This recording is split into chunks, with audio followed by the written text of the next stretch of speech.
Joining us is Nicolas McLeod. He is the president and founder of Wealth Preservation Strategies.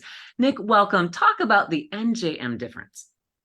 I feel that we have identified a huge hole in the industry, and that's the team approach. Having two advisors is much more valuable with their individual teams, because how often have we found ourselves in a predicament like 2022 when you couldn't get a hold of one guy, or you couldn't make a decision and leverage yourself out of that tailwind down, right? So not only that, but having all of your financial professionals from CPAs and tax attorneys and planners under one roof, our clients don't feel like everyone's fighting after the same dollar. We work in concert. That is so important, I think, because there are so many moving pieces to make this plan work for individuals. And we're not the experts at it. I want another expert. I want a team of experts, one place, all consolidated. And that's what your team offers. Talk about our current economic environment.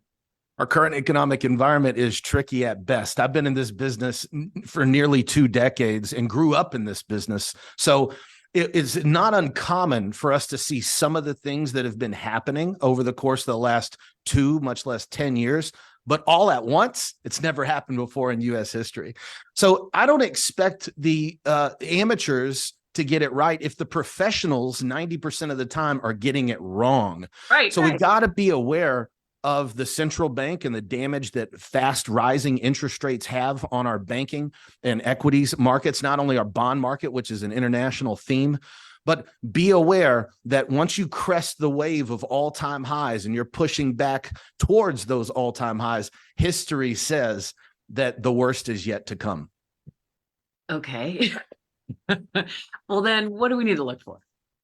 In my opinion, when we're planning a beach vacation, Deb, would you plan that around a Category 3 hurricane? I mean, couldn't we take our family there anytime? So I think where a lot of financial advisors miss it is they get on these bandwagons. It's either all safety or all risk. I believe that you use the right tool at the right time. And when things are a little hot and they're a little trepidatious, maybe it's a good idea to be patient. Sit this one out. What I'm saying is, we can always go back to the beach, but let's be thoughtful. Let's be a little bit more hesitant on when we take those risks. So when we go into distribution phase and our income level is now low, it's vitally important that we preserve what we have and make logical, pragmatic, intelligent decisions with our risk management. Nick McLeod, Wealth Preservation Strategies, thank you for your insights today.